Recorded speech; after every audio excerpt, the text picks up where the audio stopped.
ओम ओम श्री सद्गुरुदेव भगवान की जय। मध्य प्रदेश से एक भक्त हैं, उन्होंने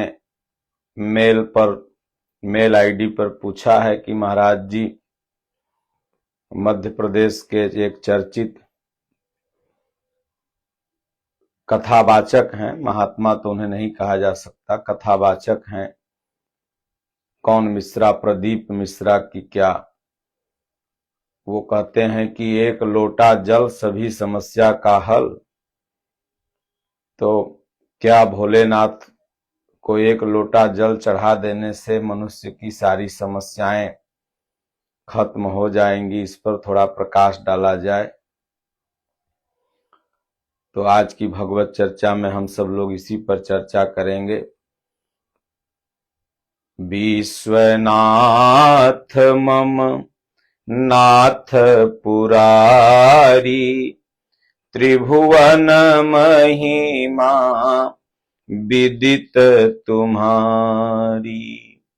शिव सेवा कर फल सुत सोई, अविरल भगति राम पद होई। बोलो जय सिया राम, जय जय सिया राम। सज्जनों, जितने भी कथावाचक के पास आप जाइए, सब लोगों का एक अपना जैसे टैग हो गया है, एक मुहावरा टाइप का हो गया है। एक नहीं, सभी का यही हाल है कि समस्या का समाधान केवल बाह्य आडंबरों से ही ये लोग करवाना चाहते हैं। तो हमें यह देखना है कि भगवान शिव ने किस तरह से मनुष्य को उपदेश दिया है कि तुम्हारी समस्या का हल कैसे होगा। इनके कहने से आप मत समझिए। सूर्य को जल देना, भगवान शिव को जल देना वैज्ञानिक और आध्यात्मिक परंपरा का एक अंग है। ऐसा माना जाता है कि भगवान देवादिदेव महादेव ने जब विष पिया तो माथा गर्म हो गया, मस्तिष्क। तब भोलेनाथ को लोग सर पर जल चढ़ाया तो भोलेनाथ का दिमाग ठंडा हुआ। अब विचार करने योग्य बात है कि जिनके मस्तक में स्वयं गंगा का वास हो,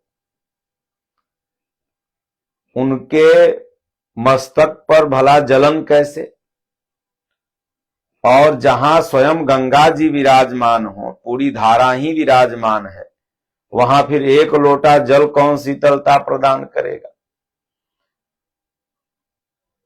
तो ये एक लोटा जल सभी समस्या का हल।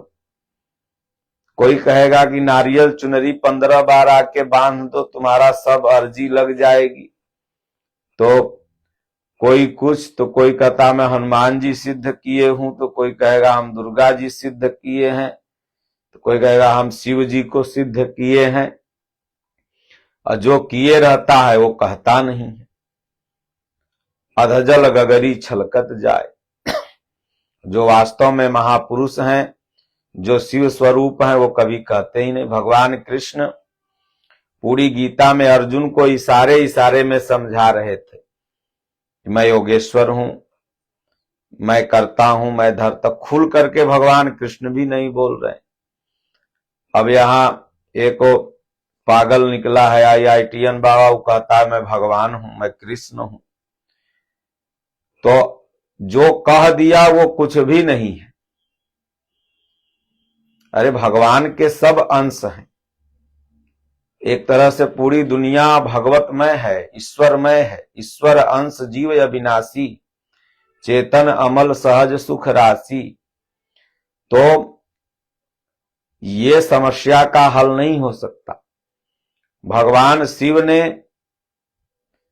जब देवताओं के पास सबसे बड़ी समस्या आई कि भगवान कहां रहते हैं, क्योंकि धरती माता त्राहि त्राहि कर रही थी पाप से और भगवान को ढूंढना था, तो भगवान शिव ने इस समस्या का हल क्या जलाभिषेक बताया? नहीं, बल्कि भगवान शिव जब सब थक हार गए कि भगवान कहां रहते हैं, कोई कहे क्षीर सागर में, क्योंकि समस्या थी, किसी को पता नहीं था, तब भगवान शिव ने उस समस्या का हल बताया और कहा कि अगज गमय सब रहित विरागी, प्रेम ते प्रभु प्रगटई जिमियागी, मोर बचन सब के मन माना, साधु साधु करी ब्रह्म बखाना। समस्या का हल हो गया, देवता लोग भगवान को पा गए। तो इसलिए ये सब आडंबरों में नहीं पड़ना है। ये इन लोगों का, एक जैसे नेता लोग भाषण देते हैं ना कि अब की बार इनकी सरकार, तो अब की बार सुशासन की सरकार, तो अब की बार फलना सरकार, तो अबरी बार 2500 देंगे, तो अबरी बार 5000 दें। उसी तरह से इन लोगों का अपना एक जो कथावाचक लोग हैं, तो पब्लिक को एक और समस्या ही देते हैं, साधना से भटका करके, न कि समस्या का समाधान देते हैं। सारी समस्या का समाधान श्रीमद् भगवत गीता है। संसार में तो जो भी जन्मा है, नाना तरह की समस्या उसको आती ही रहेगी। जब स्वयं भगवान को समस्या आई, स्वयं देवादिदेव महादेव को समस्या आई, भस्मासुर तपस्या कर रहा था, वरदान में मांग लिया जिसके सर पर हाथ रखूं वो जल जाए, शिव जी ने दे दिया। अब समस्या खड़ी हो गई भगवान शिव के सामने, क्योंकि उन्हीं के माथा पर हाथ धरने के लिए सर पर वो पीछा कर लिया। फिर भगवान विष्णु ने एक रूप बनाकर भगवान शिव की समस्या का हल किया। तो समस्या तो स्वयं भगवान शिव पर भी आ रही है, तो एक लोटा जल सभी समस्या का हल कैसे हो सकता है? भगवान राम पर भी समस्या आई। समस्या का एक ही समाधान है, उसको धैर्य पूर्वक, आंधी आवे बैठ गंवावे, धैर्य पूर्वक उसको सुख दुख दोनों को स्वीकार करके उसको झेलिए। सुख भी एक दिन नष्ट हो जाता है, दुख भी नष्ट हो जाता है। यही भोलेनाथ का उपदेश है। भोलेनाथ कहते हैं, उमा कहूं मैं अनुभव अपना, सतहरि भजन जगत सब सपना। हे उमा, हे पार्वती, सत्य है हरि और हरि का भजन। तो इसलिए भगवान शिव ने भी अपनी समस्या का हल भगवान राम की भक्ति से किया, एक परमात्मा की भक्ति से किया। तो एक परमात्मा की भक्ति, एक ईश्वर की भक्ति, और वह ईश्वर हृदय में रहता है। उस ईश्वर को पाने का जो विधान है वो गीतोक्त साधना में है। और बाकी सांसारिक दुख तो सबके पास है, मेरे पास भी है, आपके पास भी है, और सदैव रहेगा। जो आप भक्ति करते हैं, दान उपदान करते हैं, साधना करते हैं, इसका फल एक ही है, सब कर फल हरि भगति भवानी। भगवान शिव स्वयं कह रहे हैं कि इन सब का फल है हरि की भक्ति मिलना, न कि ये शारीरिक समस्या दूर होना। क्योंकि दैहिक दैविक भौतिक तापा, राम राज काहू नहीं व्यापा। जब इस हृदय में राम का राज्य आ जाएगा, अभी इस हृदय में रावण का राज्य है, काम क्रोध लोभ मोह का राज्य है, तब तक तो ये दैहिक दैविक भौतिक तीनों ताप पीछा करते ही रहेंगे। आप लाख उपाय कर लो, लाख कोटि उपाय कर लो, फिर भी ये ताप पीछा करेंगे। और जब गीतोक्त साधना, मानस की साधना पर आप चल दोगे तो राम का राज्य यहां आ जाएगा। तो ये दुखों से जीव ऊपर उठ जाता है, फिर बाहरी दुख समझ में नहीं आएगा। बाहर सर्दी है कि गर्मी कुछ नहीं, जब ध्यान लग जाता है तो मस्ती में।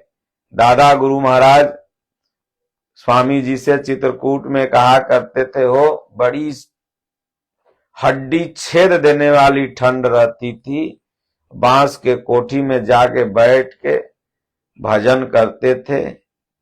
ज्यादा ठंडी लगे तो दौड़ लगा के आए, फिर बैठ के भजन करें। तो स्वामी जी ने कहा, महाराज आपको ठंडी नहीं लगती थी? बोले, अरे लगती तो थी, लेकिन जब ध्यान लग जाए तो पता ही नहीं चले कि ठंडी लग रही है कि गर्मी लग रही है। बाहरी सुख दुख का भान खत्म हो जाता है। तो एक लोटा जल सभी समस्या का हल। जो जल हम लोग भगवान को चढ़ाते हैं, सूर्य भगवान को या शंकर भगवान को, तो इसका वैज्ञानिक कारण है, इससे शरीर स्वस्थ रहता है। जैसे सुबह आप स्नान करते हैं तो जब भी जल चढ़ाने आप जाएंगे तो मंदिर गांव से किलोमीटर तो दूर होता ही होता है। तो वहां आप गए तो खाली पैर जाएंगे, क्योंकि आपके हाथ में जल है तो चप्पल तो आप पहनेंगे नहीं। तो खाली पैर जब अपने घर से आप मंदिर तक की दूरी तय की है, अगर 1 किलोमीटर भी है, 500 मीटर भी है, तो आपने 1 किलोमीटर की दूरी तय कर ली अप डाउन में नंगे पांव। तो नंगे पांव आप चले तो आपका ट्रिग्लिसराइड वगैरह, कोलेस्ट्रॉल वगैरह, और सुबह सुबह आप उतना चल दिए हाथ में जल लेके, इसी बहाने उतना समय भगवान में आपका मन लगा रहा। गए शंकर जी पर भगवान का ध्यान करके जल को आपने अर्पित किया, फिर अपना घर चले आए। जितना देर जल गिरता है उतना देर मन एकाग्र होकर शिवलिंग पर टिकता है। तो अब आप ये मन में आप लेकर के जाओ कि भाई हम जल ढार देंगे तो हमारी सारी समस्या खत्म हो जाएगा, केस मुकदमा खत्म हो जाएगा, रोग व्याधि खत्म हो जाएगा। तो यह आपका कहीं न कहीं से छोटी सोच। हाँ, शिव आशीर्वाद देंगे, शिव की भक्ति मिलेगी, क्योंकि शंकर जी जब आशीर्वाद देते हैं तो कहते हैं, शंकर प्रिय मम द्रोही शिव द्रोही मम दास, अते नर करहि कलब्बर घोर नरकमहु बास। शंकर जी ने जब आशीर्वाद दिया काक भुसुंडी जी को, वो श्राप नहीं बल्कि आशीर्वाद ही था। तो आशीर्वाद दिए तो भगवान ही उनको मिल गए। माता पार्वती को राम कथा रूपी आशीर्वाद सुनाया तो राम के प्रति अनन्य प्रेम हो गया भगवान शिव ने। तो इसलिए ये तो आपको शिव जी देंगे। बाकी जो ये लोग बाहरी समस्या का दावा ठोकते हैं, कौन एगो बाबा हैं, क्या नाम है वो, उधर कानपुर साइड में, वो भी कहते हैं सब बीमारी हम दूर कर देंगे, ये कर देंगे, वो कर देंगे, शंकर जी का ऐसे वैसे ऐसे ऐसे करके सब। अरे भाई, तो अस्पताल क्यों बना है? शारीरिक बीमारी आती है तो मेडिसिन, वो बाबा खुद ही दवाई खाते होंगे जो बोल रहे हैं कि मैं ये कर दूंगा, क्या उनको बुखार नहीं आता होगा? तो ये शरीर का जो रोग है ये तो भगवान को भी आया, लक्ष्मण जी को भी शक्ति बाण लगा तो भगवान ने दवा ली। भगवान राम ने भी औषधि का प्रयोग किया है, जब उन्हें खुद शक्ति बाण लगा था, औषधि का वो बरछी लगी तो औषधि का प्रयोग हुआ। तो इसलिए जो व्यक्ति आपको सिर्फ चमत्कारिक व्यवस्थाओं से आपके दुखों का नाश करना चाह रहा हो, वो आपको ठग रहा है, बस और कुछ नहीं। तो इसलिए नारायण के इच्छा से सूर्य के सामने जब आप 1 लोटा जल चढ़ाते हैं तो सूर्य से निकलने वाली किरण, क्योंकि सुबह के समय विटामिन डी सबसे ज्यादा सूर्य में होती है, तो आपके शरीर पर सीधे लगती है। तो शरीर में एक ऊर्जा का प्रवाह होता है। सुबह सुबह आपका मन एक तरह से लगता है कि हमने भक्ति कर लिया, मानसिक शांति मिलती है। अब ये क्या नाम है, कौन बाबा एक हैं, वो कहेंगे इतना नारियल बांध दो, इतना चुनरी बांधो, इतना बार अर्जी लगाओ, तब ये होगा। तो कहने का तात्पर्य है कि अर्जी तो ठीक है, भगवान के चरण में लगानी चाहिए, सब करना चाहिए, लेकिन भगवान के चरण में अपना मन बांधना है, न कि नारियल। मनौती सीता माई भी मानी थी, जब बन जा रही थी तो गंगा मैया से कहती हैं कि अगर मैं सकुशल वन पहुंच जाऊंगी और उधर से आ जाऊंगी अयोध्या, तो अपने देवर और पति के साथ गंगा मैया आपकी पूजा करूंगी। मनौती मानना, संकल्प करना यहाँ तक तो ठीक है, लेकिन इतना बार नारियल बांधोगे तो 1000 बार तो सीता माई नारियल बांधी नहीं थी कि उनका अर्जी लगा। एक बार मनौती, तो एक बार हर भक्त संकल्प लेता है। आश्रम में ही आप जाते हैं कि महाराज हमारा ये हो जाएगा, भंडारा करेंगे, लंगर करेंगे, लेकिन यहाँ बार बार बनवाना, यानी उस भीड़ को बार बार क्यू बना करके अपने पास लाना। तो विंध्याचल में आप जाइए तो वहां है कि आरती गछ लो, 21 मंगला आरती कराओगे तो यह हो जाएगा। तो शंकर भगवान के यहाँ, वहां काशी विश्वनाथ जाइए तो वहां इतना मंगला आरती कराओगे तो यह होगा। ठीक है, एक बार आप गए, भगवान से प्रार्थना करना जीव का सहज स्वभाव है, लेकिन ये जो पूजा का क्यू बना देंगे कि इतना बार करोगे, मतलब इसी बहाने इतना बार आते रहो, बार बार भीड़ हम दर्शाते रहें, दिखाते रहे कि मेरे पास इतने लोग आते हैं नारियल चुनरी बांधने। और भाई आज नहीं कल तो समस्या आती है तो चली भी जाती है।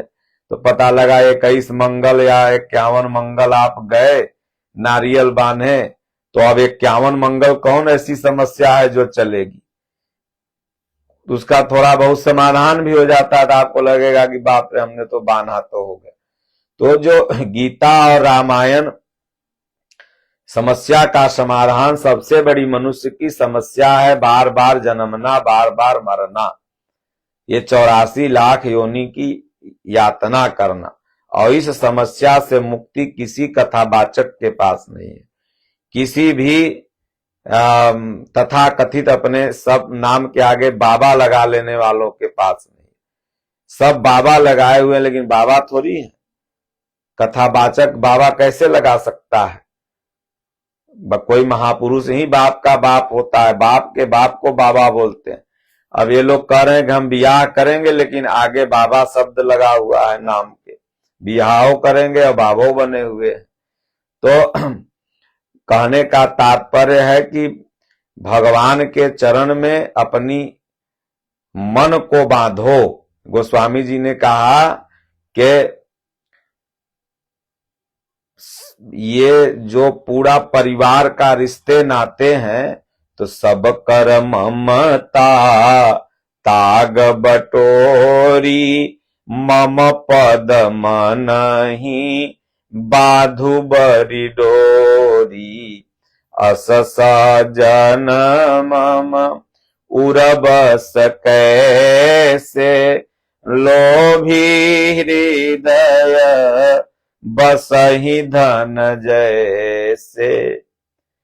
नारियल चुनरी मत बांधो, मंगला आरती मत गच्छो, तो यह मत करो वह मत करो, इतना खसी काटेंगे, इतना बकरा काटेंगे, यह भी मत गच्छो, इतना लड्डू चढ़ाएंगे, यह भी मत गच्छो। तो पुजारियों का अपना एक तरीका है कमाने खाने का, बल्कि मन को बांधो। एक हनुमान जी का मंदिर था और एक राम भगवान का। एक भगत गया, उसकी बीवी बेचारी भूल गई मेला में, तो उधर से आ रहा था रोते हुए, तो राम जी के मंदिर के सामने पहुंच गया। राम जी का जो पुजारी था, देखा आज एक मुल्ला फंसा, बोले रे भाई रो क्यों रहे हो? बोले क्या बताएं भगत जी, पंडित जी मेरी बीबी खो गई। बोले इसमें कौन सी बड़ी बात, जाओ 5 किलो लड्डू बढ़िया देसी घी वाला मनेर स्वीट्स से ले आओ और राम जी को चढ़ा दो, तुम्हारी पत्नी मिल जाएगी। मेला में कोई भूल जाता है तो घंटा 2 घंटा 4 घंटा भूलता रहता है, और क्या जन्म भर थोड़ी भूला रहेगा, वो तो मिल ही जाएगा। अब वो गया अपना मरता क्या न करता, देखा भाई घरे थी तो खानों बनाती थी, कपड़ों साफ करती थी, नहीं रहेगी तो कौन करेगा। 5 किलो लड्डुए के बात है न, ले आते हैं। अब जहां लड्डू खरीदने गया उसके बगले में हनुमान जी का मंदिर था, तो लड्डू खरीद करके जैसे माथा पर लाद करके चला, तो हनुमान जी का जो पुजारी था वो देख रहा था, बोले भाई आज मंगल दिन है, लड्डू तो हनुमाने जी को चढ़ता है, लगता है आज ही भगत आ रहा है, 5 किलो लड्डू चढ़ाएगा। 1 किलो यहाँ 10-15 बैठे हैं उनको बांट दूंगा, आधा किलो इसको भी दे दूंगा घर के लिए, 3.5 किलो लड्डू शुद्ध शुद्ध बचेगा, वो ले जाऊंगा अपन नाती पोता पनाती सब खाएंगे, कुछ बिटियों के यहाँ 1 किलो भेजवा देंगे। अब योजना बना रहा था, लेकिन वो तो लड्डू राम जी के मंदिर में जा रहा था। जैसे ही आगे बढ़ा वो भगत लेके, तैसे पुजारी पीछे पीछे दौड़ गया। बोले अरे ये बताओ लड्डू आगे कहाँ लेके जा रहे हो। बोले भैया आगे राम जी का मंदिर है, राम जी के पुजारी ने कहा है 5 किलो लड्डू चढ़ाओ, मेरी बीवी भुला गई है, तुम्हारा मैं मना दूंगा तो बीवी मिल जाएगी। अब पुजारी बिगड़ा बड़ी तेज से, बोले धत ससुरा यहां से, लड्डू चढ़ाओ हनुमान जी को, जब राम जी के बीवी भुलाई माता सीता तो हनुमान जी ढूंढ के लाए, और तोर बीवी जब भुला जाएगी तो राम जी कहां से ढूंढ के लाएंगे, चल लड्डू हनुमान जी को चढ़ाओ। तो ये जितना सब है ये सब केवल इसी तरह की अपनी एक योजना है, और उस योजना में आपको नहीं फंसना है। हाँ दान उपदान, महात्मा को भोजन, गरीब को भोजन, यहां तक को तो ठीक है, लेकिन क्या नाम है उससे आप समझिए कि आपकी समस्या का हल हो जाए, तो समस्या का हल संबंधित विभाग है। जैसे शारीरिक समस्या है किसी भी तरह की, तो उसके लिए मेडिसिन दवाई और साथ में ईश्वर की दुआ भी लेते रहना है। और अगर आपको केस संबंधी समस्या है तो वकील से सलाह लीजिए। क्या नाम है पारिवारिक समस्या है तो सब परिवार मिल करके बैठ करके उसको सुलझाइए। अभी नहीं कि नारियल चुनरी बांधने पहुंच गए, धन नहीं टिक रहा है तो ये देखो कि कहाँ हम अपव्यय कर रहे हैं, नशा में पैसा जा रहा है कि ज्यादा दवा में पैसा जा रहा है, दवा में क्यों आखिर में जा रहा है, शरीर के प्रति स्वास्थ्य के प्रति आपकी चिंता है कि नहीं, आप व्यायाम करते हैं कि नहीं, प्राणायाम करते हैं कि नहीं, नहीं करेंगे अलहदी बनेंगे तो दवा में पैसा ज्यादा जाएगा ही, आपका स्कूल में फीस में ज्यादा तो नहीं अपव्यय हो रहा है। ये आप उस पर विचार करिए, ये नहीं कि अब आप जाके नारियल कहीं बांध दीजिएगा और 1 लोटा सब समस्या का जल हल कर दीजिए तो वहां आप जाइए, तो आप नहीं, संबंधित समस्या का इलाज संबंधित विभाग में ही है। आप थोड़ा सा अपने ब्रेन से केयर करिए, ठीक हो जाएगा। तो इसलिए आपकी समस्या हल हो चाहे नहीं हो, इन कथावाचकों की समस्या जरूर हल हो गई है। आप इनके पीछे पीछे पागल होकर के घूमते रहो और क्या नाम है ये अपनी समस्या हल कर ली है।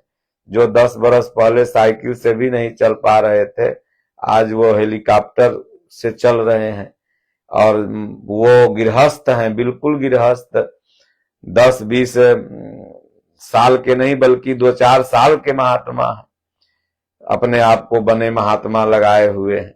तो आपकी समस्या हल हुई चाहे नहीं हुई, उनकी समस्या हल हो गई आपका आर्थिक शोषण करके। तो इसलिए सज्जनों, बुद्धिहीन सदैव बुद्धिमानों का भोजन रहा है। इसलिए आप गीता पढ़ें, गीता में भी हिंदी टीका यथार्थ गीता, जब यथार्थ गीता और रामचरितमानस आप पढ़ लेंगे तो उसमें लिखा हुआ को न काव सुख दुख कर दाता, निजकृत कर्म भोग सब भ्राता। तो इसलिए ये लोग न आपको रामायण पढ़ने देंगे न गीता, ये लोग कहेंगे कि बस दरी बिछौना लेकर के हमारे पंडाल में आ जाओ, सारी समस्या का हल कर देंगे। अब पता लगा किराया भाड़ा लगाओ, समय नष्ट करो, समस्या जस का तस मुंह फाड़े खड़ी है। समस्या का समाधान करने वाले हजारों, समस्या ससुरी जा ही नहीं रही है। कोर्ट में अलगे भीड़ है, डॉक्टरों के पास अलग भीड़ है, मंदिरों में अलग भीड़ है, फिर भी समस्या बनी पड़ी है। इसलिए समस्या का समाधान आपका स्वयं का अच्छा कर्म है, उस पर आप विश्लेषण करिए। और समस्या सबके जीवन में आती है, समस्याओं से मत घबराओ, समस्या से कैसे लड़ना है विवेक पूर्वक उस पे चलो। भगवान राम के जीवन में समस्या आई, विवेक पूर्वक माता पिता का आज्ञा का पालन कर वन को चले गए। भगवान कृष्ण के जीवन में समस्या आई, लेकिन गुरु संदीपनी, गुरु वशिष्ठ मुनि इतना भगवान राम को समस्या से, चाहे भगवान कृष्ण को लड़ने की एक शक्ति प्रदान कर दी थी कि ये दोनों महापुरुष डिगे नहीं। इसलिए गुरु अपने शिष्य को समस्या से लड़ने की शक्ति देता है, लड़ने का आशीर्वाद देता है कि लड़ो, इसका हल यही है, तुम इससे लड़ो। इसका हल ये नहीं कि कायर मन कहूं ये के अधारा, दैव दैव आलसी पुकारा। अब कायर बन करके अब अपना हमारा कोई भगवान आएंगे, शंकर जी प्रकट होंगे, हमारी समस्या का हल कर देंगे। जब प्रथम आक्रमण इस देश में होता है तो उस समय अगर धर्मजीवी कहते कि लात लात मारो, ढेला ढेला मारो, तो महमूद गजनी बहुत सारी सेना लेके नहीं आया था, भाग जाता। लेकिन इन लोगों ने कहा तुम लोग चुप रहो, समस्या आई है तो भोलेनाथ तीसरा नेत्र खोलेंगे, ये मुगल जल के भस्म हो जाएंगे। 17 मुगल शासक आए, तमाम बाबर फाबर हुमायूं अकबर। आज एक नेता बोल रहा था कि अरे भाई ये तो बड़े अच्छे शासक थे, बड़े अच्छे थे समाजवादी पार्टी का। बेवकूफ सब लुटेरों को भी राजा बता रहे, जो एक दूसरे को लूट रहा है उसको भी राजा बता रहे हैं कि वो तो राजा था, वो लुटेरा था। तो वो लोग आए लूटे, लेकिन कृपा थी यही धर्म गुरुओं की, धर्मजीवियों की। ये लोग जनता को कायर बना के खड़ा रखे रहे, लाते लात मरवाते तो 17 मुगल शासक नहीं आते यहां पर, पहले ही वो भाग जाता। लेकिन इन लोगों ने ऐसा होने नहीं दिया, यहां तक कि आपस में स्टेटों को लड़ा के रखा। महाराष्ट्र सूरत से लड़ रहा है तो यूपी एमपी से लड़ रहा है, सब स्टेट के अलग अलग राजा थे, अलग अलग धर्म गुरु थे, आपस में सब लड़ा लड़ा के विघटित करते चले गए। इसलिए गीता मानवता को एक करने का सबसे बड़ा सूत्र है, इस पर आप चलो। भौतिक जगत की समस्याओं को अगर हल करना है तो लड़ो, और आध्यात्मिक जगत की समस्या गीता ही हल करेगी। बोलो गुरुदेव भगवान की जय, राजा रामचंद्र भगवान की जय। हरिओम, शांति शांति।